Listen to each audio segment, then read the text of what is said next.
सर्वज्ञ श्री चक्रधर स्वामी की जय।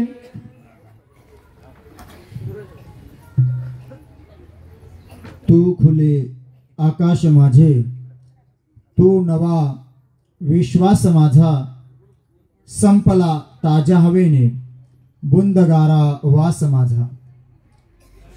जे मुखोटे पाहिले ते चेहरे होतेच कोठे, मी तुझ्या वांचून मागू चेहरा कुणास माझा। राख स्वप्नांची जरीही राहिली हातात माझ्या, का तुझे पाहून डोळे मोहरे संन्यास माझा।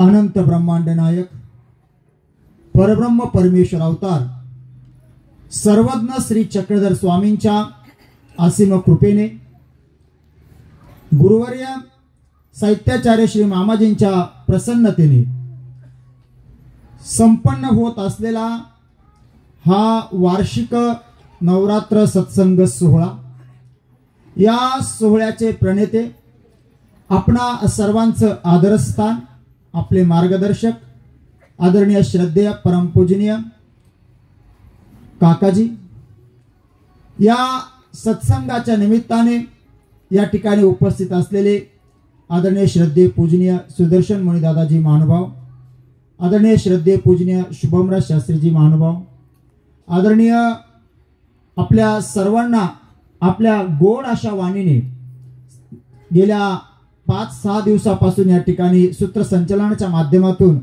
आपलं समर्पण, पूर्ण समर्पण जे या ठिकाणी करतायत, सूत्रसंचलन करतायत, आपणा सर्वांचा धर्म वृद्धिंगत करण्याचा प्रयत्न करतायत, आपल्याला मार्गदर्शन करतायत असे आदरणीय श्रद्धेय पूजनीय विनोद शास्त्रीजी आंबेकर। त्याचप्रमाणे या सत्संगाच्या निमित्ताने या ठिकाणी आले असलेले सर्वच ज्येष्ठ श्रेष्ठ साधनवंत, सर्व तपस्विनी, वासनिक, माता, बंधू भगिनी आणि बालगोपाल हो, आज या ठिकाणी या सत्संगाच्या निमित्ताने आपल्या सर्वांच्या दर्शनाचा योग काकाजींच्या आज्ञेतून या ठिकाणी आला। काकांनी आज्ञा केली की एक दिवस यावं लागतं आणि इथे आम्हाला, इथे आमच्या आलेल्या सद्भक्तांना या ठिकाणी प्रबोधन करण्याकरता तुम्ही या ठिकाणी यावं, काकांनी आज्ञा केली। खरं तर आणि अगदी सत्य जर सांगायचं म्हटलं ना, खरं सत्य जर सांगायचं म्हटलं तर इथं आमची प्रबोधन करण्याची गरजच नाहीये, नाही का? हा फक्त एक काकाने दिलेला सन्मान आहे आणि ती त्यांची आज्ञा आहे आणि ती आज्ञा डावलणंही चुकीचं आहे, नाहीतर इथे खरंच प्रबोधन करण्याची गरज नाही। कारण गेल्या अनेक वर्षापासून तुम्ही सन्निधानामध्ये आहात, त्यांच्या मार्गदर्शनाखाली आपलं धर्मवृद्धी करण्याचा प्रयत्न करत आहात, आपली धर्मवृद्धी झालेली आहे, त्यात कुठलीही शंका नाही। आणि म्हणून खरंच तुम्हाला प्रबोधनाची, माझ्या तरी प्रबोधनाची तुम्हाला गरज नाहीये, पण त्यांची आज्ञा आहे आणि त्या आज्ञेचं पालन करणं हे कर्तव्य आहे। म्हणून आज या ठिकाणी आपल्या सर्वांच्या सेवेमध्ये या ठिकाणी उपलब्ध होता आलं। या नवरात्राच्या निमित्ताने होणारा हा सत्संग आहे आणि या सत्संगाच्या माध्यमातून आपण त्या परमेश्वराला जवळ करण्याचा प्रयत्न करत आहात। आता इथून पुढे मी जे बोलणार आहे हे फक्त सद्भक्तांकरता, वासनिकांकरता बोलणार आहे, संतांकरता मी बोलणार नाही। त्यांच्या समोर बसून बोलावा हा मुळात दोष, त्यात त्यांना माझ्या विचारांची काही गरज नाही, कारण माझ्या विचाराच्या पलीकडे त्या परमेश्वराच्या जवळ ते पोहोचलेले आहे। म्हणून जे बोलेल ते फक्त वासनिकांकरता बोलेल आणि तेवढ्यांनीच ते ऐकायचं आहे। संतांनी फक्त आपल्या प्रसन्नतेचा हात, शुभचिंतन माझ्या पाठीशी असू द्यावं अशी विनंती करतो। सत्संगाच्या माध्यमातून आपण त्या परमेश्वराला जवळ करण्याचा प्रयत्न करत आहोत। तो देव आपल्याला जवळ करायचा आहे आणि मग तो देव जवळ करण्याकरता नेमकी गरज कशाची आहे हे आपलं प्रबोधन करण्याकरता काकांचा हा सगळा अट्टहास आहे। कारण परमेश्वर एकाएकी आपल्याला जवळ होणार नाहीये, तो जवळ होतही नाही, एकाएकी होतच नाही। कारण आता आपण इथे, आता या जन्मात आपल्याला देव कळाला, परमेश्वर कळाला, परधर्म कळाला, परमार्ग कळाला, आपण देवाच्या जवळ आलो। मग याच्या अगोदर आपण मनुष्य म्हणून जन्माला आलोच नाही का? तर निश्चितच याच्या अगोदर आपले जन्म खूप सारे झालेच असतील। तो नियमच तसा आहे. आपल्या सर्वांची ज्ञानपाळी फिरलेली आहे, पण कुठेतरी परमेश्वराची आज्ञाभंग झाली आपल्याकडनं. कुठेतरी ती आज्ञाभंग झाल्यामुळे आपण त्या परमेश्वराच्या स्वरूपापर्यंत पोहोचलो नाही. आपल्याला इकडे यावं लागलं, परत परत आपलं हे चालू आहे. पण आता या संतांची तळमळ तीच आहे का या जीवात्म्याच्या आता हे हेलपाटे कुठेतरी थांबले पाहिजे. आणि ते थांबतील कशाने, तर फक्त तो परमेश्वर जवळ झाल्याने. मग तो परमेश्वर जवळ करण्याकरता काय काय करावं लागतं, हे सगळे संस्कार या सत्संगाच्या माध्यमातून आपल्यावर करण्याचा काकांचा हा प्रयत्न आहे. आणि हे संस्कार खूप महत्वाचे आहेत, खूप महत्वाचे असतात संस्कार. कोणतीही गोष्ट एकाएकी आपल्याला प्राप्त होत नाही, कोणती असो, संसारिक असो आध्यात्मिक असो. एकाएकी काही मिळत नाही, एकाएकी काही प्राप्त होत नाही. मग चांगलं सुद्धा एकाएकी मिळत नाही, तसं वाईट सुद्धा लगेच आपल्याला काही मिळत नाही. हळूहळू त्या गोष्टी आपल्याला आपण अंगीकारतो, आपण स्वीकारतो, त्याची आपल्याला सवय लावून घेतो. आणि ती सवय आपण स्वतःला लावून घेतल्यानंतर मग आपण त्या गोष्टीच्या पद्धतीने आपलं जीवन जगत असतो. चांगल्याच्या बाबतीत तसं आहे, तसंच वाईट दुर्गुणांच्या बाबतीत आहे तेच आहे. बरे संस्कार नेमके मिळतात कुठे, हे संस्कार मिळण्याचं काही दुकान आहे का, हे संस्कार मिळण्याचं एखादं गाव आहे का, तर नाही. हे संस्कार कुठे मिळतात माहितीये का, हे आपल्या घरातच मिळत असतात. संस्कार तर आपण आपल्या लेकरांना, आपल्या मुलांना आपण नावं ठेवतो की आजकालची पिढी खूप ऍडव्हान्स झाली, आजकालची मुलांना वळण नाही, आजकालच्या मुलांना संस्कार नाही, त्यांना बोलण्याची पद्धती माहित नाही, असं आपण आपल्या मुलांना वाईट बोलतो. त्यांच्याबद्दल आपल्या मनाला खंत येते की ही मुलं चुकीचं का वागतायत, कसे कुठे शिकले हे सगळं चुकीचे वागायचे. पण याच्यावर आपण कधी विचार केला का, आपलं लेकरू चुकीचं वागायला लागलं, पण या चुकीच्या वागण्याची सुरुवात नेमकी कुठून झाली, याच्यावर आपण कधी चिंतन केलं का. तर एक लक्षात घ्या, आपलं लेकरू पहिली चुकीची गोष्ट कुठे आत्मसात करत असेल ना, तर ते आपल्या घरामध्ये करत असतं. आपल्या घरामध्ये, आपल्या घरातल्या वातावरणाचा परिणाम आपल्या लेकरांवर होतो, आणि होतो म्हणजे होतो, त्यात शंकाच नाहीये. संस्कार बाहेर मिळत नाही, संस्कार बाहेर मिळत नाही. जरी बाहेर एखादी वाईट गोष्टीचा अंगीकार लेकराने केला, पण घरामध्ये जर वातावरण त्या पद्धतीचं असलं तर त्या दुर्गुणाला तो उंबऱ्याच्या बाहेरच ठेवतो, घरात येऊ देत नाही. का, कारण त्या लेकराला माहित आहे माझ्या घरामध्ये या दुर्गुणांना थारा नाहीये, माझ्या घरात ही वाईट गोष्ट चालत नाही, आणि म्हणून ते लेकरू ते दुर्गुण बाहेर ठेवतं. पण केव्हा, जर घरामधलं वातावरण तसं असेल तर. तर घरामध्ये आपण जर विडी पित असू आणि आपण आपल्या लेकराला सिगारेट पासून लांब ठेवण्याचा प्रयत्न करू, शक्य होणार नाही. अगोदर आपल्याला आपली विडी बंद करावी लागेल. आपण जर घरामध्ये वाईट वाईट बोलत असू आणि आपल्या लेकराकडून जर आपण भगवंताच्या श्लोकाची जर अपेक्षा केली, चुकीचं आहे, होणारच नाही. ते अगोदर त्या गोष्टी आपल्याला कराव्या लागतील. आपण 7 वाजेपर्यंत झोपायचं आणि लेकराला सांगायचं लवकर उठून आंघोळ करून देवपूजा कर, काहीच फरक पडणार नाही त्या बाळाला. का, कारण त्याला ते संस्कारी शिकवण्याची गोष्टच नाहीये, मुळात ती शिकवण्याची गोष्टच नाही, ती अंगीकार करण्याची गोष्ट आहे. एकाच मोठ्याचं बघून लहान जो शिकतो त्याला संस्कार म्हणतात. संस्कार आहे 2 प्रकारचे, चांगला आणि वाईट. मग आपलं बघून लेकरं शिकत असतात, आणि म्हणून आपल्याला आपल्या लेकरांना सुधरवण्याच्या अगोदर स्वतःला सुधरावं लागेल. आणि स्वतःला सुधारण्याची जी शाळा कुठे आहे, तर ती कार्यशाळा इथे आहे. ती कार्यशाळा आहे. आपल्यामध्ये बदल, स्वतःमध्ये बदल कुठे कसा करणार. आपण इतकं आपण मोठे झालो वयाने, आता आपण आपल्या भाषेमध्ये आता आपण जरड झालो. मग इतके जरड झालो की आता आपल्याला घरात कुणी आपल्याला सांगणार नाही, कुणी हिंमत करणार नाही. पण इथे ही जागा आहे, ही कार्यशाळा आहे का इथे आपल्याला हे सांगणारे, अधिकारवाणीने सांगणारे संत या ठिकाणी आहे. आणि ते संस्कार आपल्यावर चांगले व्हावे, यांना काळजी फक्त तुमची जे असं नाही, तर तुमच्या भावी पिढीची सुद्धा काळजी आहे. कारण वातावरण खूप बदलत चाललंय, जगाने खूप स्पीड घेतलं, आता खूप भौतिक खूप स्पीड घेतलेला आहे.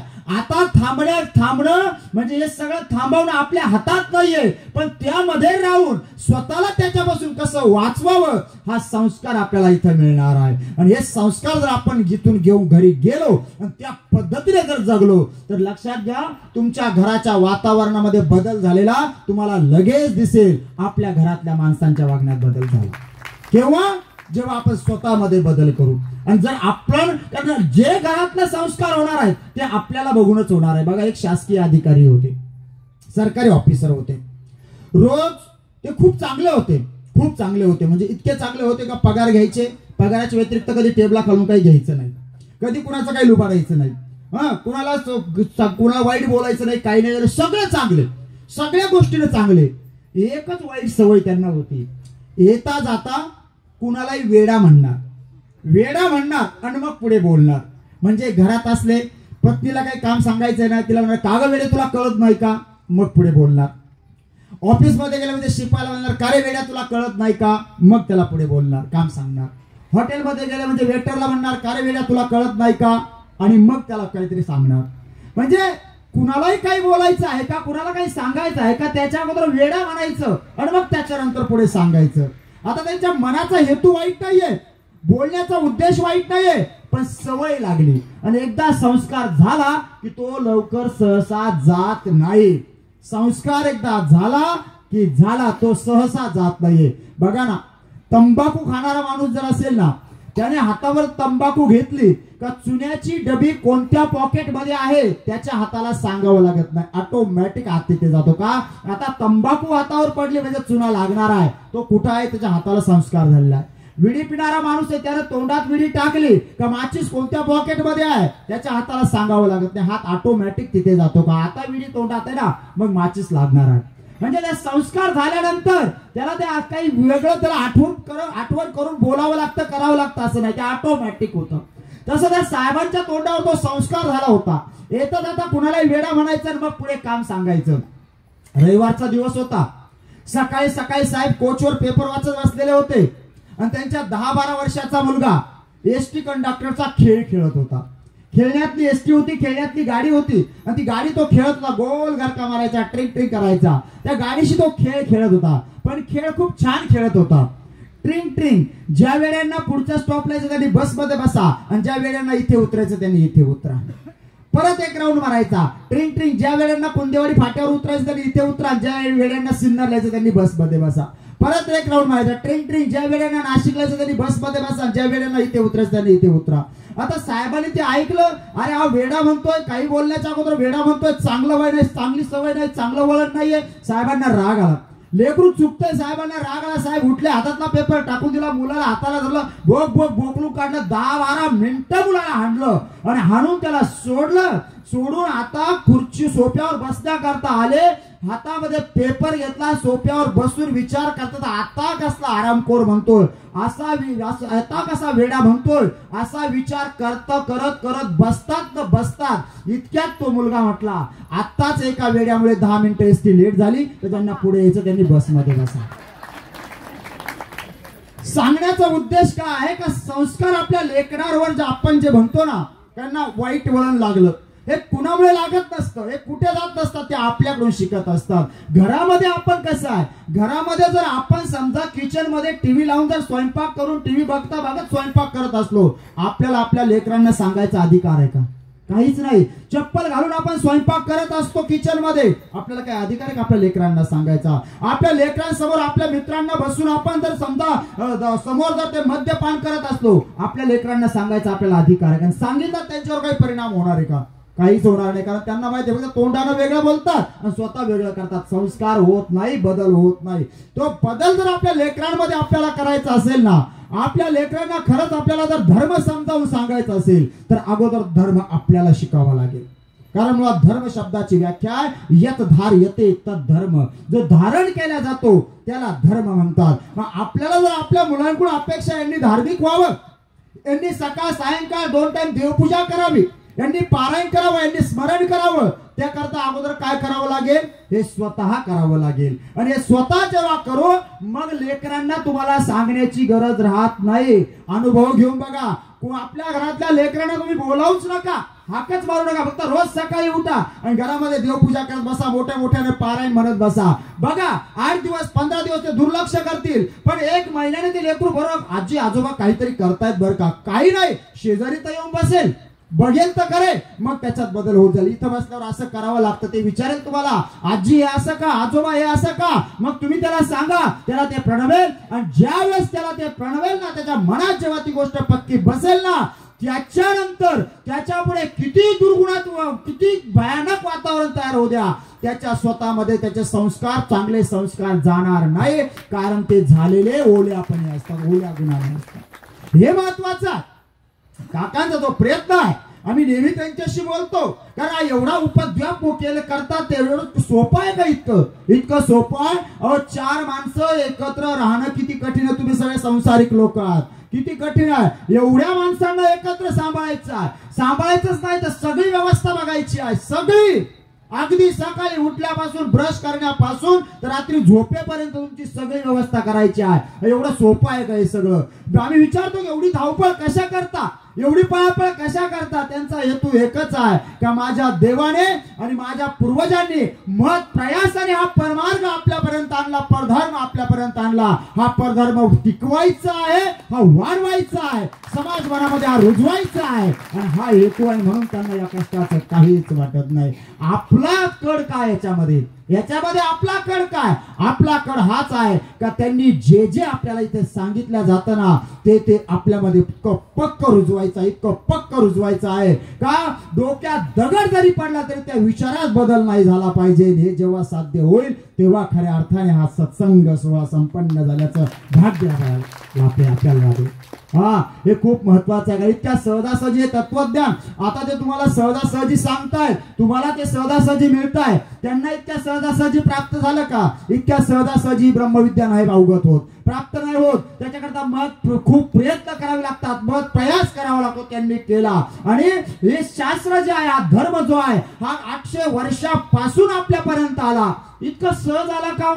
मुळात विचार करा. सर्वज्ञ श्री चक्रधर स्वामींनी हा देव समजावून सांगण्याकरता, धर्म समजावून सांगण्याकरता परमेश्वर अवताराला किती त्रास झाला याचाही विचार कधीतरी आपण करा. 800 वर्षापूर्वी मग परमेश्वर या सृष्टीमध्ये अवतार केव्हा घेतात, केव्हा अवतीर्ण होतात, केव्हा परमेश्वराला अवतार धारण करावा लागतो? तर त्याचं उत्तर गीतेमध्ये भगवंत देतात की यदा यदा धर्मस्य ग्लानिर्भवति भारत, नाही का? आणि धर्म संस्थापनार्थाय संभवामि युगे युगे, म्हणजे धर्माला ग्लानी येते म्हणून धर्माची पुनर्स्थापना करण्याकरता परमेश्वराला पुन्हा पुन्हा सृष्टीमध्ये अवतार घ्यावा लागतो. मग 800 वर्षापूर्वी सर्वज्ञ श्री चक्रधर स्वामींचा अवतार झाला. धर्माला ग्लानी येते म्हणजे नेमकं काय होतं? तर धर्माला ग्लानी येते म्हणजे ज्या वेळेस कर्मकांडाचं स्तोम असतं, अंधश्रद्धेचं स्तोम असतं, खरा देव कुणाला कळत नाही, खरा धर्म कुणाला कळत नाही, आणि अशी वेळ जेव्हा तयार होते ना, ती वेळ असते परमेश्वराची अवतार घेण्याची. ती वेळ असते अवतार घेण्याची. आणि 800 वर्षापूर्वी तसंच झालं होतं. जिकडे तिकडे नुसती या महाराष्ट्रामध्ये कर्मकांडाचं स्तोम माजलेलं होतं. जिकडे तिकडे नुसती अंधश्रद्धा, धर्म काही लोकांनी आपल्या मुठीमध्ये बांधून ठेवलेला होता. त्याच्या पलीकडे धर्म कुणाला करणं तर दूर, पण आपल्यासारख्या सामान्य माणसाला धर्म ऐकण्याचीही सुद्धा आज्ञा नव्हती, परवानगी नव्हती. अशी भयानक परिस्थिती महाराष्ट्रामध्ये 800 वर्षापूर्वी झाली होती. आणि हीच वेळ असते परमेश्वराचे अवतार घेण्याची. त्यावेळेस सर्वज्ञ श्री चक्रधर स्वामींचा अवतार गुजरात राज्यामध्ये त्या भरोच नगरीमध्ये विशाळ देवाच्या विशाळ देवाचे पुत्र हरिपाळ देव त्यांच्या शरीरामध्ये परकाया प्रवेश करून स्वामींनी अवतार धारण केला होता. पण त्या राजवाड्यामध्ये स्वामींचं मन रमेना, कारण त्या राजवाड्याच्या सुखाचा भोग भोगण्याकरता परमेश्वराने अवतार घेतला नव्हता. तिथल्या त्या भौतिक सुखाचा भोग भोगण्याकरता परमेश्वराने अवतार घेतला नव्हता. देवाने अवतार घेतला होता तुमच्या आमच्यासारख्या सामान्य जीवांकरता. पण त्या राजवाड्यामध्ये सामान्य जीव पोहोचू शकत नव्हता, म्हणून परमेश्वराचं मन त्या राजवाड्यामध्ये रमेना, तिथे देवाला राहावं वाटेना. शेवटी देवाने ठरवलं यात सगळं सोडून द्यायचं आहे, आणि द्यूताचं निमित्त केलं. आणि सर्वज्ञ श्री चक्रधर स्वामींनी 800 वर्षापूर्वी त्या गुजरात राज्याचा त्याग केला, राजवैभवाचा त्याग केला, राजवाड्याचा त्याग केला, राज अलंकारांचा त्याग केला, राजवस्त्रांचाही त्याग केला, आणि फक्त कमरेला एक वस्त्र आणि खांद्यावर एक वस्त्र अशा 2 वस्त्रांशी तो अनंत ब्रह्मांडाचा मालक महाराष्ट्राच्या काटेरी भूमीवर प्रवेश करता झाला, तोही अनवाणी पायाने. पायामध्ये पायताना सुद्धा नव्हती देवाच्या. स्वामींनी महाराष्ट्राच्या भूमीवर पहिलं पाऊल टाकल्याबरोबर महाराष्ट्राच्या काट्यांनी स्वामींच्या अंगावरचं उपर्ण हिसकावून घेतलं, आणि शिल्लक राहिलं फक्त कमरेला एक वस्त्र. आणि त्या कमरेच्या एका वस्त्रांशी तो अनंत ब्रह्मांडाचा मालक परब्रह्म परमेश्वर गल्लोगल्ली गेला, वाडोवाडी गेला, जिथे जिथे अधिकारी जीव असेल तिथपर्यंत भगवंत पोहोचला, जीवाला ज्ञान दिलं, त्याला खरा देव खरा धर्म समजावून सांगितला, या नरकातून त्या जीवात अनेक जीवांना बाहेर काढलं, त्याला घडवलं मडवलं, स्वतःच्या प्रेमाच्या योग्य केलं, स्वतःच्या प्रेमालाही नेलं. आणि हे सगळं करत असताना सर्वज्ञ श्री चक्रधर स्वामींना हे सगळं सहज साध्य झालं का? मुळात विचार करा ना, एकांक काळामध्ये सर्वज्ञ श्री चक्रधर स्वामी एकांकामध्ये एकटे फिरत होते, एकटे होते. आणि त्यावेळेस एकटे राहत असताना देवाला बसण्याकरता गादी टाकायला कोण होतं देवासोबत? कुठेही देवाला बसण्याकरता गादी टाकण्याकरता कोणी होतं का? अहो गादी तर जाऊ द्या, पण भूक जर लागली तर शरीर आहे जरी परमेश्वर अवतार आहे, पण त्या मायापुराचा स्वीकार परमेश्वराने केलेला असतो. आणि ते शरीर जे आहे जरी ईश्वरी अवतार आहे तरी तिथेही ताण आहे, भूक आहे, तिथेही आहे सगळं. मग ज्यावेळेस देवाला भूक लागत असेल, कोणती माय माऊली होती देवासोबत की जी देवाला गरम गरम भाकरी करून देईल, चांगली शेंगदाण्याची भाजी तयार करून देईल? कोणती माय माऊली होती देवासोबत? कोणीच तर नव्हतं, एकटे फिरत होते. मग भूक लागत असेल त्यावेळेस परमेश्वर स्वामी श्री चक्रधर भगवंत यांची भूक कशी भागवायचे? तर स्वामी श्री चक्रधर भगवंत भिक्षा मागायचे, भिक्षा मागायचे. अनंत ब्रह्मांडाचा मालक भिक्षा मागतोय, भिक्षा. इतकं सोपं आहे. आज आपल्याला सगळ्या सुविधेने धर्म कळतोय, धर्म आपण शिकावा म्हणून यांनी एवढ्या सगळ्या सुविधा आपल्याकरता तयार करून ठेवल्या. पण त्यावेळेस परमेश्वर अवताराला सुद्धा कुठली सुविधा नव्हती. मग भिक्षा मागून बरं, भिक्षा खूप सुंदर मागायचे सर्वज्ञ श्री चक्रधर स्वामी, खूप सुंदर भिक्षा मागायचे. एका कवीने त्या प्रसंगाचं वर्णन केलेलं आहे का स्वामी श्री चक्रधर भगवंत भिक्षा कशी मागायचे. ते कवी सांगतात, श्रीकराने भिक्षा मागती नदी तीरी भोजन घेती, जोळही नाही पात्रही नाही, जोळही नाही पात्रही नाही, स्वावलंबी फिरती गाऊणी चक्रधरांची स्तुती, गाऊणी चक्रधरांची स्तुती. श्रीकराने भिक्षा मागती. श्रीकर म्हणजे हात. एखाद्या दारापुढे जावं, भिक्षा म्हणावं, मग ती माय माऊली जे काही घरामध्ये अन्न तयार असेल ते अन्न घेऊन यायची. आमचा देव असा हात पुढे करायचा, ती माऊली त्या भिक्षा आणलेलं अन्न स्वामींच्या श्रीकरावर ठेवायची. देवाने तसंच ते अन्न घ्यावं, नदीच्या कडेला जावं, ते अन्न ग्रहण करावं, नदीचं पाणी प्यावं आणि जी उद्धरण्याचं कार्य अखंडपणे चालू द्यावं, अखंडपणे चालू द्यावं. कुठलीच अपेक्षा परमेश्वर अवतारानं या जीवात्म्याकडून केली नाही, कुठलीच नाही. हा इतका देवाने देव समजावून सांगण्याकरता हे सगळे कष्ट आपल्या करता सोसलेले आहे. परमेश्वर अवताराची तळमळ एकच आहे का या जीवात तर आता कुठेतरी समजून घ्यावं की बाबा रे, हा मी आज एवढा मोठा सृष्टी रचनेचा उपद्व्याप केला, याचा उद्देश तू समजावून घे, हे ज्ञान तू ग्रहण कर आणि कुठेतरी माझ्या हा केला होऊ दे. एकांक काळामध्ये भगवंत एकटे फिरत होते, भिक्षा मागून स्वतःचा त्या शरीराचा उदरनिर्वाह परमेश्वर अवताराचा चाललेला होता. आणि हे सगळं करत असताना तरीही देवाला लोकांनी सुखाने राहू दिलं. हा समाज इतका सोपा आहे, इतका चांगला आहे. अरे इथे खरं बोलणाऱ्याला परमेश्वर अवताराला सुद्धा देवाने सोडलं नाही. ज्यावेळेस धर्म मार्तंडाच्या लक्षात आलं, अरे हे तर आमचा धर्म उच्छेदिती, या सामान्य मनुष्याला खरा देव समजावून सांगायला लागले, चांगले राहून खरा धर्म समजावून सांगायला लागले. आणि या सामान्य माणसाला जर खरा देव कळाला, खरा धर्म जर कळाला, तर हा सामान्य मनुष्य आमच्याकडे येईलच कशाला, मग आमची पोटं भरतील कसे काय, आमची दुकानं चालतील कसे काय, याची भीती धर्म मार्तंडांना व्हायला लागली, वाटायला लागली. आणि मग आता हे सगळं थांबवणं गरजेचं आहे त्यांच्या दृष्टीने. त्यांना हे सगळं थांबवायचं होतं. मग हे थांबेल कसं काय? आता झाडाच्या फांद्या तोडून उपयोग नव्हता. त्यांच्या लक्षात आलं या झाडाच्या फांद्यांना सांगून उपयोग नाहीये.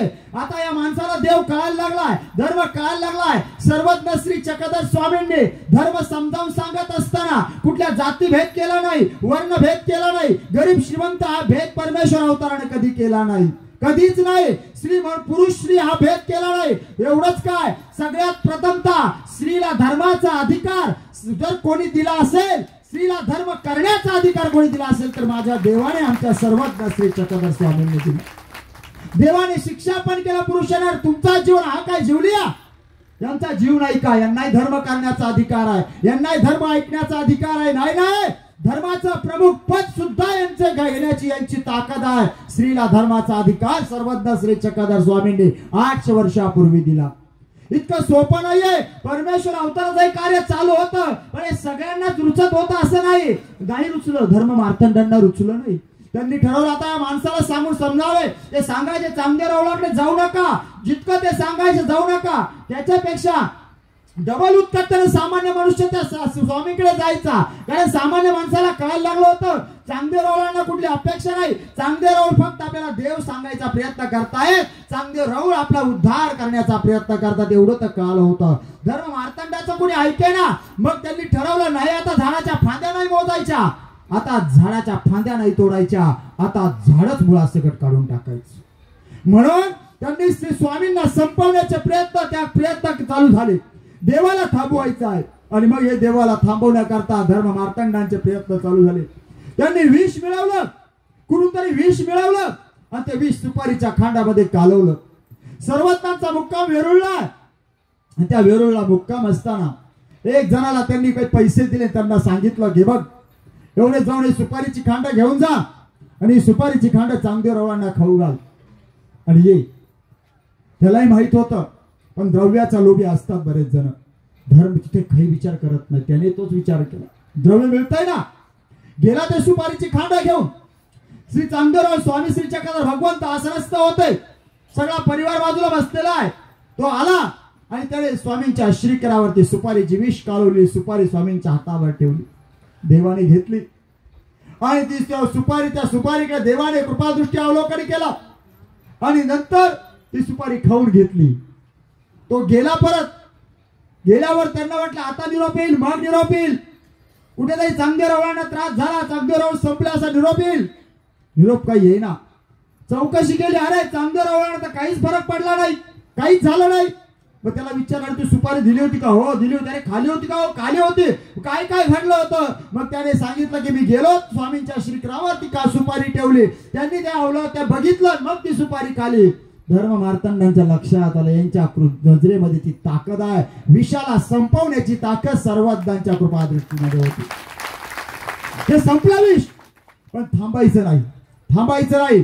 काही करू नये. चांगदेवरावांचा धर्म उच्छेदित, यांना संपवायचा. म्हणून आता एक विष नाही तर 4 प्रकारची विष मिळवली, 4 प्रकारचं विष बोलावलं, 4 प्रकारचं विष एकत्र केलं, परत सुपारीची खांड, परत त्याच्यावर ते विष मिक्स केलं आणि आता ते 4 प्रकारचं विष असं होतं. असे ते 4 प्रकारचे होते. एकाचा प्रभाव उतरवायला जर गेलं तर दुसऱ्याचा ऑटोमॅटिक वाढणार होता, दुसऱ्याचा कमी करायला जावं तिसऱ्याचा वाढणार होता. आता हे शक्यच नव्हतं यातून वाचणं. अशा प्रकारे सगळी तयारी केली आणि त्याला परत सुपारी दिली. सांगितलं बघ आता एक काळजी घे, सुपारी स्वामींच्या हातावर ठेवत असताना एक लक्षात दे, अंधारात ठेव, उजेडात ठेवू नको. अंधार जिथे असेल अशा वेळेस स्वामींच्या श्रीकरावरती सुपारी ठेव. त्याने अगदी तंतोतंत आज्ञा पाळली. आता तो सर्वज्ञ आहे भगवंत, सर्वज्ञ आहे माझा देव, सगळं कळतं देवाला. आला तो भक्त आणि आल्यानंतर त्याने परत स्वामींच्या श्रीकरावरती विष कालवलेली सुपारी ठेवली.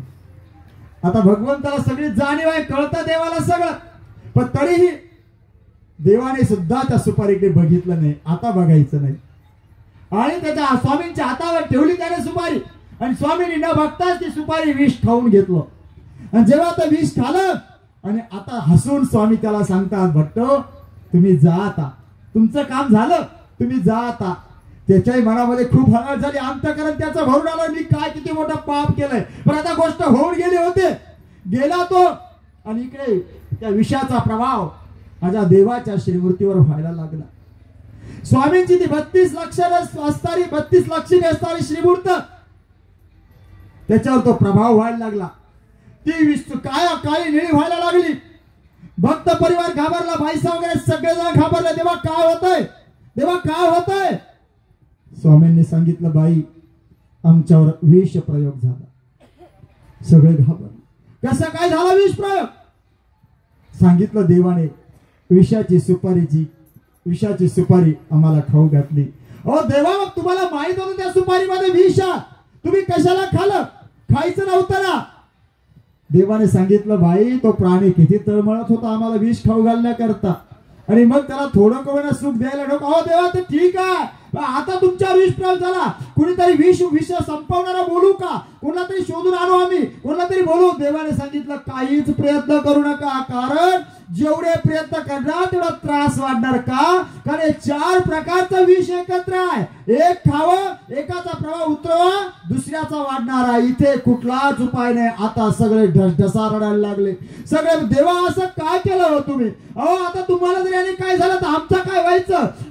तुमच्या या वटवृक्षाच्या छायाखाली आम्ही निवांत आहो ना. अजून आम्हाला तुम्ही आमची आई आणि लेकरू, आईशिवाय कसं काय राहील? देवा तुमच्याशिवाय कसं राहू आम्ही? हे तुम्ही काय केलंय? करायला नको होतं. सगळे जसा रडतायत, घाबरले सगळे. देवाने सगळ्यांना शांत केलं, सांगितलं घाबरू नका, घाबरू नका. अरे अशी विष आम्ही याच अवतारात नाही, इथून मागे अवतार घेतला तेव्हा अशी विष आम्ही पचवलेली आहे.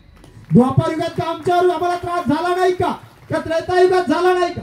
जेव्हा आम्ही अवतार घेऊ आम्हाला हा त्रास आहेच. तुम्ही काळजी करू नका. एकच करा फक्त, 3 रात्र आम्हाला एकांत द्या. 3 दिवस 3 रात्र आम्हाला एकांत द्या. अजिबात घाबरू नका. आणि स्वामींनी त्या अंधाऱ्या लेणीमध्ये प्रवेश केला. तिथे स्वामी एकांतात जाऊन राहिले. सगळा भक्त परिवार त्या गुंफेच्या दाराशी बसलेला आहे. तो दाराशी बसलेला आहे. कुणाला भूक तर नाही, पण तहान सुद्धा लागेना. डोळ्यातले अश्रू कुणाच्या थांबायला तयार नाही. स्वामींची ती श्रीमूर्त आतमध्ये गेलेली आता परत दिसेल की नाही शंका आहे प्रत्येकाला. विश्वास आहे का परमेश्वर आहे? सगळं आहे, पण मातेचे निर्णय आहे. ते हृदय खूप वेगळं असतं. ते मानायला तयार नव्हतं. वाट पाहत होते कधी हे दिवस संपतील. देवाची आज्ञा कधी 3 दिवस देवाने सांगितलेले 3 रात्र 3 दिवस कधी संपतील आणि कधी परत आम्हाला देव जसा आहे तसा बघायला भेटेल. सारखी तळमळ करतायत त्या दाराशी सगळे निचेष्ट बसून आहे. भूक तर नाही, पण तहान सुद्धा कोणाला लागली नाही. पाण्याचा थेंब कोणी ग्रहण केलं नाही. 3 दिवस 3 रात्र संपल्या आणि 4थ्या दिवशी सर्वज्ञ श्री चक्रधर स्वामींची ती श्रीमूर्त पुनश्च तशीच प्रसन्न मुद्रेनं त्या लेणीच्या बाहेर, गुंफेच्या बाहेर सगळ्यांनी देवाच्या पाय धडा डोकं आपटलं आणि भक्तांनी विनंती केली, देवा सगळं करा, आम्हाला वियोग देऊ नका, कारण तुमच्याशिवाय आता आमचं राहणं होणार नाही. तुमच्याशिवाय आम्ही राहू शकत नाही. असं काही करू नका. पुनश्च असा प्रसंग आला तर तुम्ही अगोदर आम्हाला सूचित करा, आम्हाला सांगा, पण पुन्हा असं करू नका. पण त्यांना तरी कुठं माहित होतं नाही असं माहित नाही असं नाही, जाणीव होते, पण हृदय मानत नव्हतं. तर माहित आहे अरे हा परमेश्वर आहे. अशी विष किती पचवली देवाने आणि किती पचवत आहे. अजूनही पचवत आहे विष. परमेश्वर अवतार अजूनही विष पचवत आहे. का? कारण आपण जे विषारी होऊन या संसार चक्रात अटकलो ना, हे आपल्याला या देवाला आपल्याला याच्यातून बाहेर काढायचं आहे. म्हणजे विष तर देवाला पचवावंच लागणार आहे. पण एवढा त्रास झाला, एवढं सगळं झालं म्हणून देवाने अवतार कार्य थांबवलं का? अजिबात नाही. देवानं अवतार कार्य थांबवलंच नाही. खूप त्रास झाला. मुळात कारण ते अवतार कार्य थांबून जमणार नव्हतं. एक शेवटी स्वामींना अवतार कार्य महाराष्ट्रामध्ये ते थांबण्याचे दिवस संपले आणि आता महाराष्ट्राच्या बाहेर महाराष्ट्राचा त्याग करायचा आहे. बेलापूरला सर्वज्ञ श्री चक्रधर स्वामींनी सगळ्यांना सांगून टाकलं की बस आता आम्हाला जायचं आहे. आम्ही आता उत्तरापंथ चाललो. सगळ्यांनी विनंती केली की देवा नाही, नका जाऊ, थांबा. पण नाही, परमेश्वराची प्रवृत्ती होती थांबण्याची प्रवृत्ती नव्हती. पण ऐकायलाच तयार नाही. सगळे म्हणजे जाऊ नका. शेवटी ते विचारलं की तुमच्या या प्रवृत्ती भंगण्याचा काहीतरी तो उपाय असेल ना, काहीतरी उपाय असेल. आता देवाने सांगितलं तर इच्छा नाही, प्रवृत्ती नाही देवाची, पण आता विचार तर देवाने सांगितलं. एक होऊ शकतं काय का, जर माईमभट्ट आले आणि त्यांनी जर संस्कृत मधून गीता वाचून त्याचा आम्ही मराठीत जर अर्थ सांगितला तर कदाचित आमची प्रवृत्ती भंगेल. आता इतकं अवघड होतं का हो? तितकं अवघड होतं का? माईमभट्टांनी इथं येणं, त्यांनी गीता वाचणं काही अवघड होतं, कठीण होतं? काहीच नाही. आचार्य पळत माईमभट्टांकडे गेले. माईमभट्टांना सांगितलं, माईमभट्ट स्वामी तर जायचं म्हणतात, उत्तरापंथ चालले, आपल्याला सोडून चालले. मग स्वामींची प्रवृत्ती मागण्याचा एकच उपाय आहे. म्हणे काय?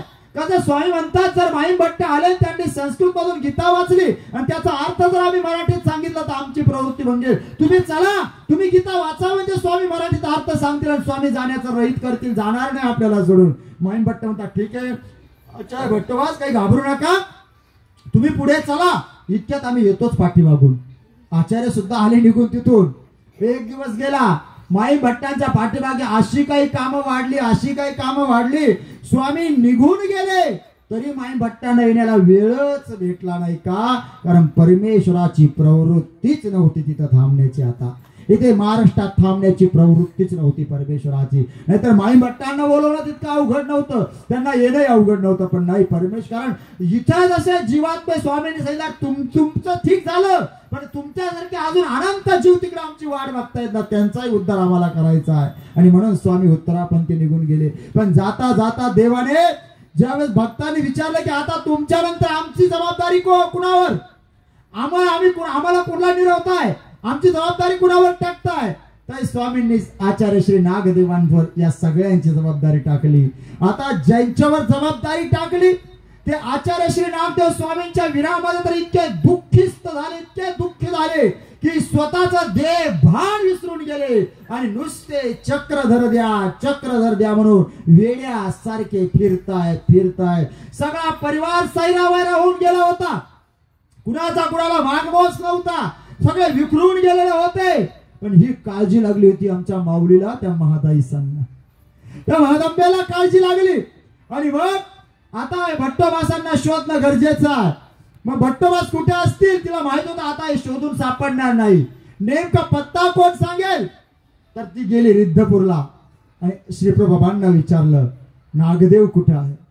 त्यावेळेस श्रीप्रभूबाबांनी सांगितलं जाय मेली भानखेडी अशी जाय, त्या भानखेडीला जा, तिथे तुला नागदेव भेटेल. गेली ती माऊली, तिने भट्टोबासांना चौकशी करून विचारलं. त्यांनी सांगितलं कोणी साधू संन्यासी तर नाही, पण कोणतरी एक वेडा आहे आणि तो सारखा चक्रधर द्या एवढंच म्हणतो. अरे कुठे आहे तो म्हणे त्या गुराख्यांनी सांगितलं तो दूर जंगलात पडलेला आहे, त्याच्या मुखामध्ये आम्ही काहीतरी दूध टाकतो आणि त्याच्यावर तो जगलेला आहे, पडलेला आहे तिकडे. ते घेऊन गेले त्यांना सोबत. शोधलं आचार्यांना. आचार्य श्री नागदेव निचेष्ट होऊन पडलेले होते, अगदी शेवटच्या श्वासाला होते. कारण पोटात अन्न नाही, पाणी नाही. देवाशिवाय भक्त राहू शकत नाही. आचार्य सुद्धा कसे राहू शकत होते? वियोग होता त्यांना, दुःख होतं स्वामींच्या विरहाचं. आणि म्हणून ते सारखे फक्त चक्रधर एवढंच त्यांच्याशी मुखातून बाहेर पडत होतं, दुसरं काहीच नव्हतं. मग त्यांनी भट्टोबासांना सावध केलं, उठ भट्टोबासा उठ. सावध केलं, भट्टोबास उठायची ताकद नाही. तितक्यात ते फक्त किंचितशी त्यांना जाणीव झाली आणि विचारलं काय झालंय तुला, काय झालंय भट्टोबासा तुला. तर त्यांनी सांगितलं मला देव हवाय. अरे देव तुला हवा आहे तर देव आहे ना.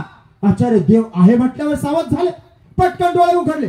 कुठे आहे रुपये देव कुठे आहे? तिने सांगितलं आहे ना रित्तापूरला देव. आचार्य परत रडायला लागले. आचार्य म्हणतात तो देव नाही, माझा देव तो श्री चक्रधर, तो देव पाहिजे मला. आणि त्यावेळेस त्या माऊलीने त्यांना सांगितलं अरे आम्हाला सगळ्यांना तुझ्याकडे सोपवलंय आणि आपल्याला श्री बाबांकडे सोपवलंय, तोही देवच आहे ना, उठ चाल. आणि शेवटी आचार्यांमध्ये चालण्याची ताकद नव्हती. त्या माऊलीने आचार्यांचा जो धिप्पाड देह एका माऊलीने त्या महदंबेनं स्वतःच्या पाठीवर घेतला. पाठीवर.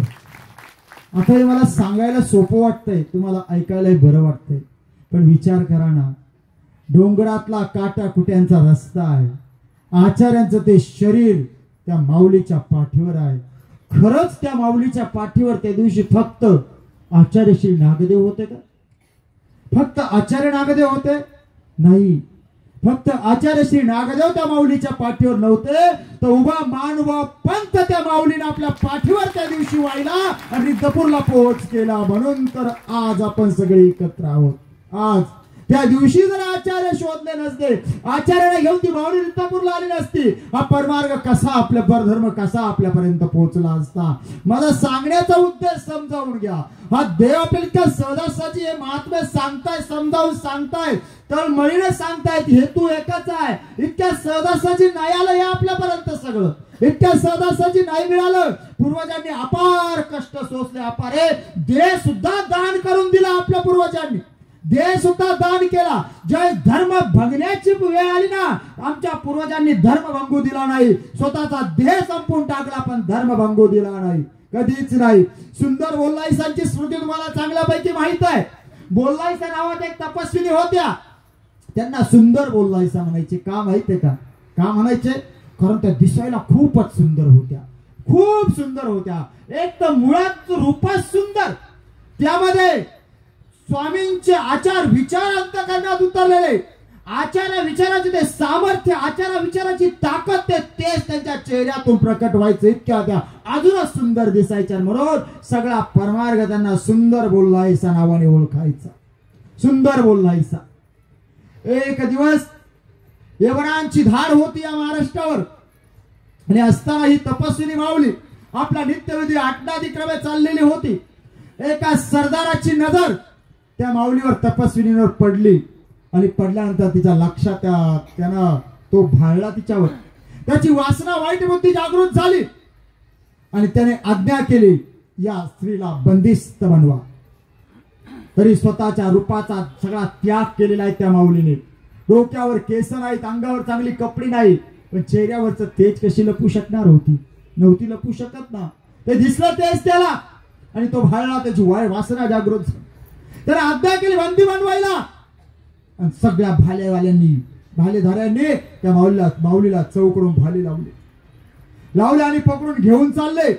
आता याही प्रसंगामध्ये तुमच्या आमच्यासारखा सामान्य जीव असता, पाया पडला असता, रडला असता, विनंती केली असती, पण त्या माऊलीने ते सगळं नाही केलं. त्याही प्रसंगामध्ये ती माऊली आता विचार करायला लागली, आता पुढे काय होईल? जर मी आता इथून तिथपर्यंत पोहोचले, माझा धर्म भंगणार आहे, हो, मी याच्या वासनेला बळी पडू शकते, माझा धर्म भंगू शकतो. आता माझं धर्म रक्षण कसं करावं? त्यांच्या पुढे प्रश्न एकच उभा राहिला, उत्तर एकच सापडलं की खरंच जर धर्म रक्षण करायचं असेल तर आता हा देह संपल्याशिवाय पर्याय नाही. हा चालता बोलता देह जर त्याच्या वाड्यापर्यंत पोहोचला तर धर्म भंगणार आहे, म्हणून देह संपवावा लागणार आहे. पण देह संपवा तर मला आत्मघाताची नरक होतील का? मी नरकाला जाईल का? त्याही प्रसंगामध्ये फक्त शास्त्र आठवते ती माऊली, फक्त शास्त्र आठवते, आणि तिच्या सगळा विचार लक्षात आला, सगळं शास्त्र तिने आठवलं आणि ठरवलं, नाही, हा देह संपून टाकेल, धर्म भंगू देणार नाही. चौकडून भाले लागले त्या माऊलीला, चारी दिशेनं भाले लावून ते सेवक घेऊन चालले. तिच्या जवळ ते चरित्र आहे, तिच्या जवळ पोथी आहे, तिच्या जवळ चिन्हस्थळी आहे, हे सगळं जवळ असताना चालते चालते चालते नजर काहीतरी शोधते, मला जागा पाहिजे, मला जागा पाहिजे. धर्म देह संपवण्याकरता नाही, धर्म रक्षणाकरता मला जागा पाहिजे. दिसली जागा, दिसली एक बारव दिसली, विहीर दिसली. माऊलीला एक क्षणभरही विचार केला नाही, सगळ्यांची नजर चुकावली आणि इतक्यात स्वतःचा देव त्या विहिरीमध्ये स्वतःला झोकून दिलं. बरं, असं झोकवलं का पुन्हा तरंगून वर सुद्धा ते शरीर आलं नाही, देह खाली गेलं. पाणी नंतर पाणी उपसलं, सगळं केलं, त्या शरीराचा अंश सुद्धा त्या ठिकाणी कुणाला पुन्हा सापडला नाही. पूर्वजांनी धर्म रक्षण आपल्यापर्यंत धर्म पोहोचवला, इतक्या सहजासहजी नाही पोहोचवला. हा धर्म, हा देव आपल्याला कळावा याच्याकरता पूर्वजांनी खूप साहस केलेला आहे. कधीतरी स्मृतीस्थळामध्ये डोकवा, चरित्र वाचा, त्याबद्दल शंकाच नाही, त्याच्या पुढे जा. कधी स्मृतीस्थळामध्ये डोकवा, त्या स्मृतीस्थळामध्ये आपल्याला जीवाला अजून काय काय करण्याची गरज आहे हे सगळं सापडेल तिथे आपल्याला. चरित्रामध्ये लीळा चरित्रात सर्वज्ञांच्या श्रीमुखीची सूत्र आहे, श्रीमुखीचं सगळं, श्रीमूर्तीचं वर्णन आहे, श्रीमूर्तीचा आहार विहार आहे, सगळं आहे. पण तो परमेश्वर अवतार होता इथपर्यंत आपण गृहीत धरू की चला ठीक आहे, ते परमेश्वर अवतार होते, त्यांना ते शक्य आहे. पण स्मृतीस्थळामध्ये तुम्हाला जीवात्मेत सापडतील, फक्त अधिकाराने उच्च असणारे जीवात्मे सापडतील आपल्यापेक्षा, नाहीतर आपल्यासारखे जीवात्मे, तेही जीवात्मेच होते, जीवच होता. मग त्यांना ते शक्य झालं, आपल्याला होणार नाही का? होणार नाही. पंडित दायंबास निर्वेद स्तोत्रामध्ये सांगतात, गरुडासी ती लोकी गमन, तरी येरी पक्षी काय न करावे उत्पन्न, तैसे अचरावे अनुसंधान न संडावे तापसी. गरुड नावाचा पक्षी आहे, हा स्वर्ग, मृत्यू, पाताळ तिन्ही लोकांमध्ये परिभ्रमण करतो असं म्हणतात. आणि इतर पक्षी आहे फक्त मृत्यू लोकांमध्ये परिभ्रमण करतात. मग इतर पक्ष्यांनी असा विचार केला का का गरुडा इतकं उंच आम्हाला जाता येत नाही तर आम्ही पंखच हलवणार नाही? तर नाही ना, ते पक्षी सुद्धा काय विचार करतात, जरी गरुडा इतकं उंच जाता येत नसलं पण आम्हाला स्वतःला जेवढं उंच जाता येईल तेवढं उंच जाण्याचा आम्ही प्रयत्न करू आणि ते पक्षी जातात. पंडित दायंबा सांगतात तैसे अचरावे अनुसंधान न संडावे तापसी. मनुष्याने साधकाने सुद्धा जरी परिपूर्णतेने जेवढं सांगितलं तेवढं आपल्याकडनं होत नसलं पण जेवढं शक्य आहे तेवढा आचार करण्याचा, तेवढा विधी करण्याचा प्रयत्न तर जीवात्म्यानं नक्कीच केला पाहिजे. आणि तो विधी कसा कसा करावा हे तत्वज्ञान, हे ज्ञान आपल्याला कुठे होईल तर ते होईल या सत्संगामध्ये, या कार्यशाळेमध्ये. तुम्ही याला सत्संग म्हणता, कोण काय म्हणतं मी तर सांगतो, ही काकांची कार्यशाळा आहे, ही कार्यशाळा आहे आणि इथं येणं गरजेचं आहे. हो, निश्चित गरजेचं आहे. कारण इथे जे मिळेल ना हे कुठेच मिळणार नाही. इथे जे मिळेल ते कुठे मिळणार नाहीये. का? कारण इथं सगळं तुमच्या सोयीनं तुम्हाला मिळतंय. बाकी तुम्हाला हे शास्त्र जर ग्रहण करायचं म्हटलं ना, शास्त्र ग्रहण करण्याचे नियम खूप कठीण आहे बरं का, खूप अवघड आहे. हो, ते खूप अवघड आहे. आता उगाच त्यांचं मन मोठं म्हणून आपल्या सगळ्या दोषांवर ते पांघरून घालतात आणि फक्त आपल्यातलं चांगला एखादा गुण शोधून आपल्यात गुण वाढवण्याचा प्रयत्न करतात. ही त्यांची सूक्ष्म दृष्टी आहे म्हणून ते शक्य आहे. नाही तर शास्त्र इतक्या सहजासहजी कुणी सांगत नाही आणि सांगितलं तरी ते आकलन होत नाही आणि केला प्रयत्न तर त्याची प्रोसिजर खूप खतरनाक आहे, खूप डेंजर आहे, ते आपल्याला शक्य होणार नाही. म्हणून तिथं काही होणार नाही का, त्यांना माहित आहे का आपण तिथपर्यंत जाऊ शकत नाही, ते आपल्याकडून होत नाही. पण आपल्या आत्म उद्धाराची तळमळ त्यांना आहे म्हणून आपला जन्म व्हायला जाऊ नये म्हणून या पद्धतीनं का होईना या माणसाने यावं, इथे बसावं, उठावं आणि ऐकावं आणि स्वतःच्या आत्म्याची उन्नती करून घ्यावी, आत्म उद्धार करण्याचा प्रयत्न करावा.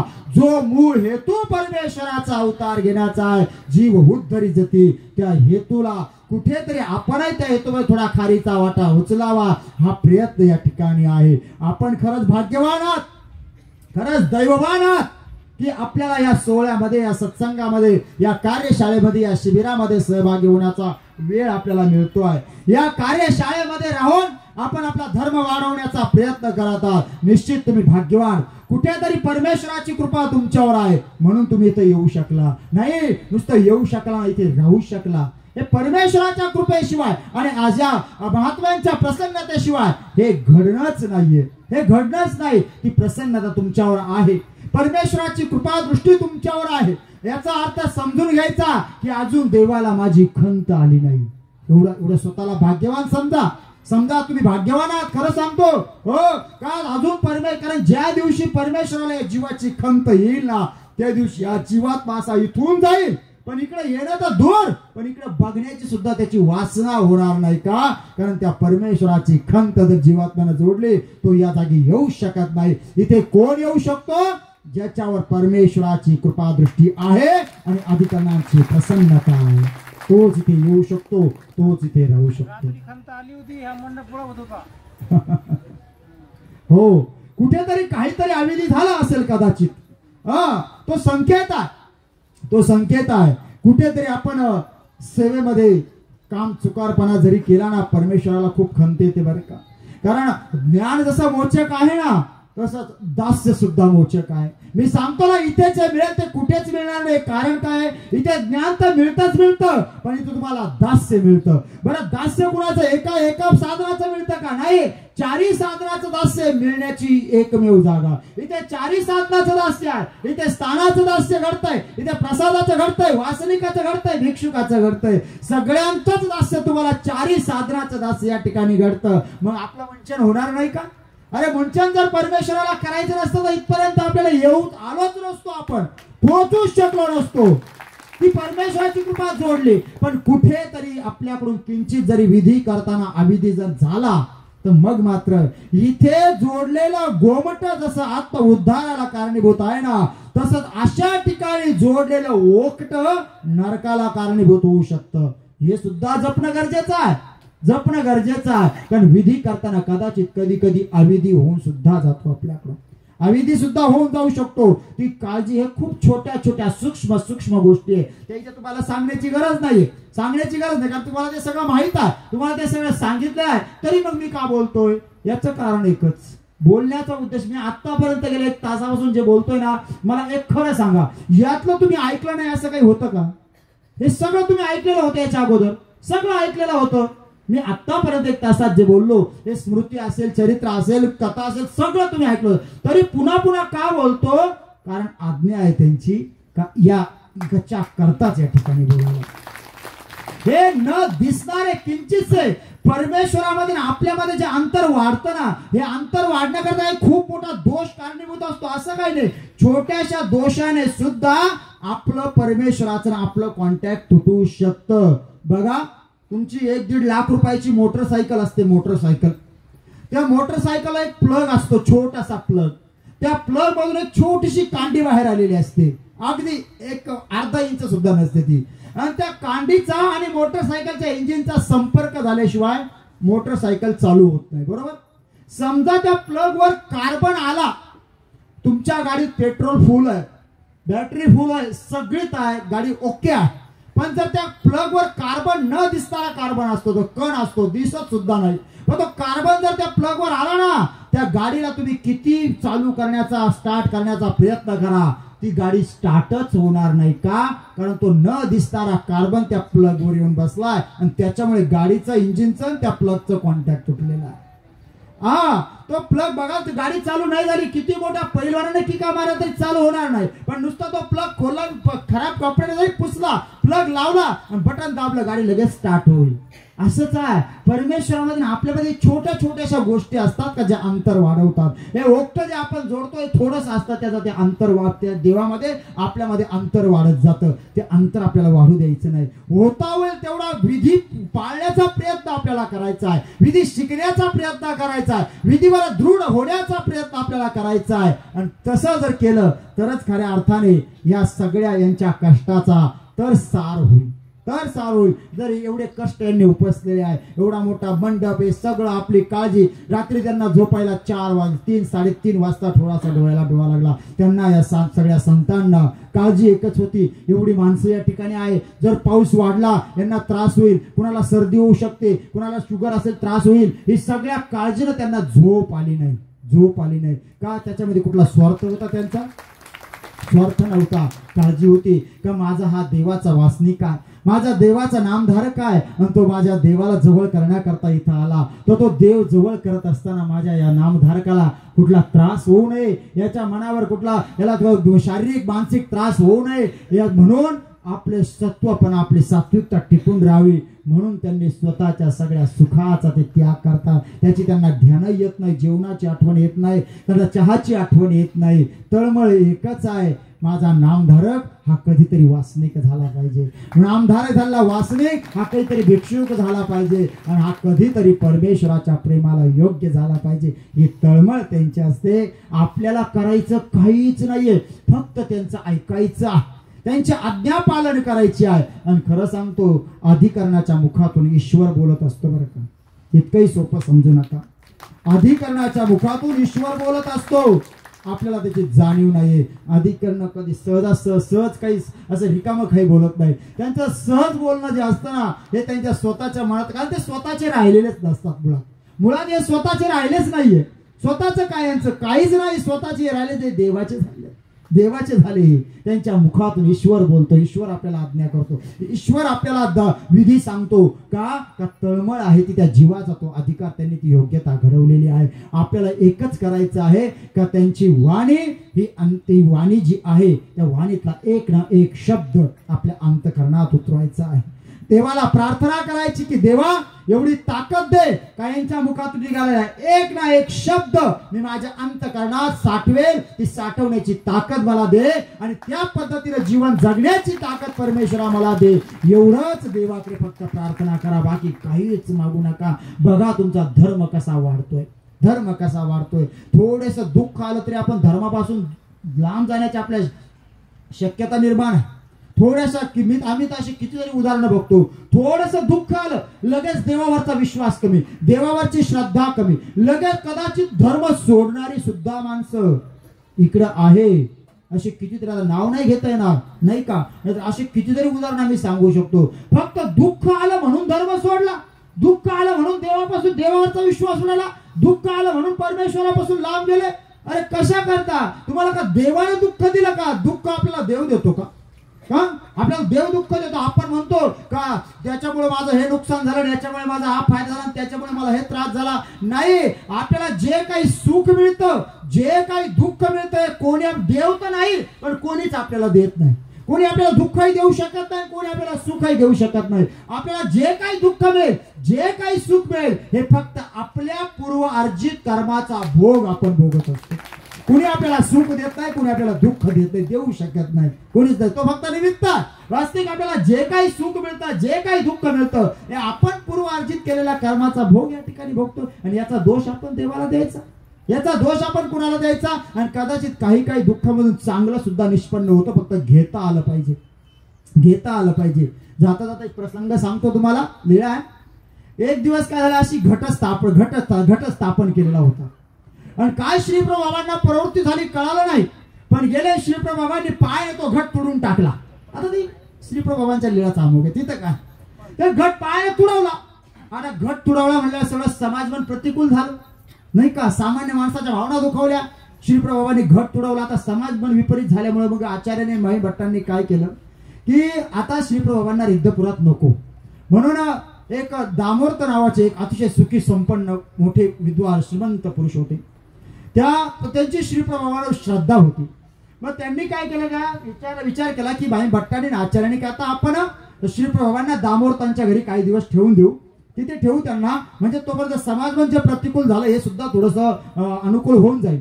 म्हणून यांनी श्रीप्रभूंना घेतलं, दामोदरांच्या घरी घेऊन गेले. तिथं सांगितलं त्यांना सगळं, दामोदरांना असं घडलंय, काही दिवस देवाला तुमच्या घरी राहू द्या. दामोदरांना आनंद झाला.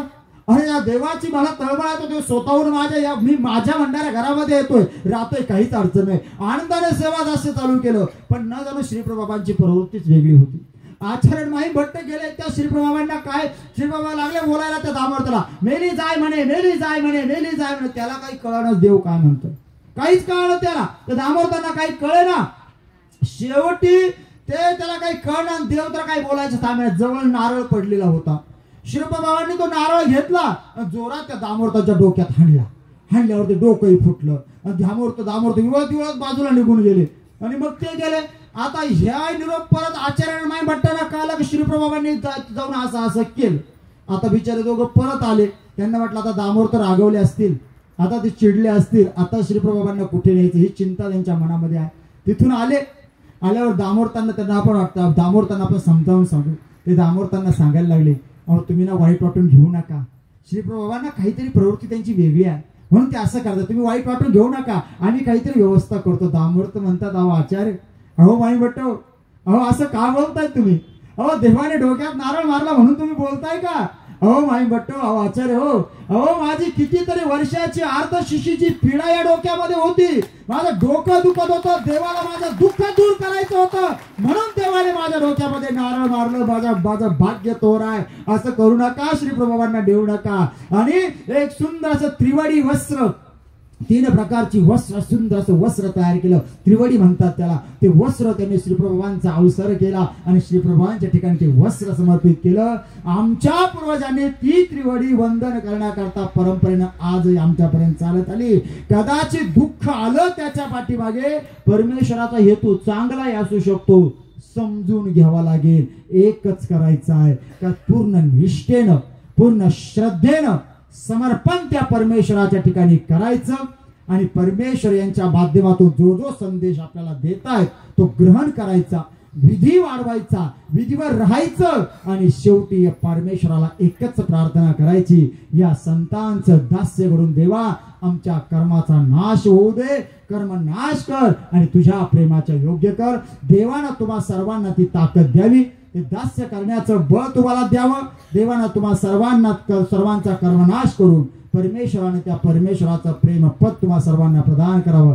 इतकीच प्रार्थना त्या आजच्या या पवित्र दिनी त्या भगवंताच्या श्रीचरणी करून मला काकांनी या ठिकाणी बोलवलं, आज्ञा केली, बोलवून हा जो सन्मान दिला ज्याच्या मी खरंच योग्यतेचा नाहीये. तुमच्यातले अर्धी लोक मला ओळखतात, सगळ्यांना माहिती माझी तेवढी योग्यता नाहीये, हा अधिकार नाही, योग्यता नाही. इथे खरं तर हा दोष आहे, त्यांच्या समोर बसून इतक्या उच्च आसनावर बसून बोलावं, पण नाईलाज आहे, कधी कधी नाईलाज होऊन जातो, तो झाला. इथे मी काकांसमोर या संतांसमोर उंच आसनावर बसलो, याबद्दल या ठिकाणी प्रसव मोडतो. आणि झालेली अल्प स्वल्प सेवा आपणा सर्वांच्या साक्षीने आदरणीय श्रद्धेय परमपूजनीय पट्टाधिष्ठित महंत काकाजींच्या पवित्र करकमलाने झालेली अल्प स्वल्प सेवा त्या परमेश्वराच्या श्रीचरणी समर्पित करून या सेवेला या ठिकाणी पूर्णविराम देतो, थांबतो. दंडवत प्रणाम. जय श्री चक्र.